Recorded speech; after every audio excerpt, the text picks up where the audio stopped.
اگر ہم دو نمازوں کو اکٹھا پڑھنا چاہیں تو اس کا کیا طریقہ ہے؟ اگر تین نمازوں کو اکٹھے پڑھنا چاہیں، چار نمازوں کو، پانچ نمازوں کو اگر ہم ایک وقت میں اکٹھے جوڑ کے ملا کے پڑھنا چاہیں تو اس کا کیا طریقہ ہے؟ بہت سارے لوگ اس طرح سوال کرتے ہیں، ان کا صحیح جواب سن لیجیے گا، بڑی اہم بات ہے اور دوسروں کے ساتھ شیئر بھی کر دیجیے گا۔ یہ بات یاد رکھیں، اگر کوئی بندہ جان بوجھ کے ایک نماز کا ٹائم گزار دیتا ہے اور اگلی نماز کے ٹائم میں اس نماز کو پڑھتا ہے تو اس نے کبیرہ گناہ کیا ہے، ناجائز اور حرام کام کیا ہے، اس طرح کرنا جائز نہیں ہے۔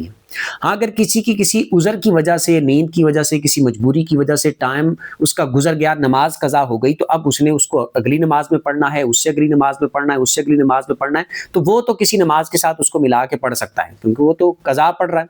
اور اگر کوئی جان بوجھ کے ایسا کرتا ہے، مثال کے طور پر ظہر کی نماز کا ٹائم ہے اور اس کو جان بوجھ کے وہ ضائع کر دیتا ہے، عصر کی نماز کے ساتھ پڑھتا ہے، تو حرام کام کر رہا ہے۔ اسی طرح کوئی بندہ عشاء کی نماز کو مغرب کی نماز کے ساتھ پڑھ لیتا ہے، تو عشاء کا بھی وقت ہی نہیں آیا تو مغرب کے ساتھ وہ کیسے پڑھ سکتے ہیں؟ ہر نماز پڑھنا اس وقت ضروری ہے جب اس نماز کا ٹائم ہو جاتا ہے، اور اس نماز کو اس کے وقت میں ہی پڑھنا ضروری ہے۔ اگر وقت سے باہر دوسری نماز میں لے کے جائیں گے تو نماز قضا ہو جائے گی، اور قضا جان بوجھ کے کیے تو گناہگار ہوں گے۔ مثال کے طور پر اگر کوئی بندہ ایسے کرتا ہے کہ ظہر کی نماز اس نے ابھی تک نہیں پڑھی، لیٹ کر دیا اس کو، لیکن ابھی تک ظہر کی نماز کا ٹائم ختم نہیں ہوا، مثال کے طور پر جیسے سمجھانے کے لیے ایک مثال دے رہا ہوں، 4:30 پہ اگر ظہر کی نماز کا ٹائم ختم ہو رہا ہے اور وہ بندہ 4:20 پہ ظہر کی نماز پڑھنا شروع کرتا ہے اور 4:30 سے پہلے اپنی ظہر کی نماز کو کمپلیٹ کر لیتا ہے، جیسے ہی 4:30 ہوئے تو عصر کی نماز کا ٹائم سٹارٹ ہو گیا، فوراً سے وہ بندہ اٹھ کے عصر کی نماز بھی پڑھ لیتا ہے، تو اب یہ دکھنے میں تو لگ رہی ہے کہ دونوں نمازوں کو ملا کے پڑھا ہے، جوڑ کے پڑھا ہے، لیکن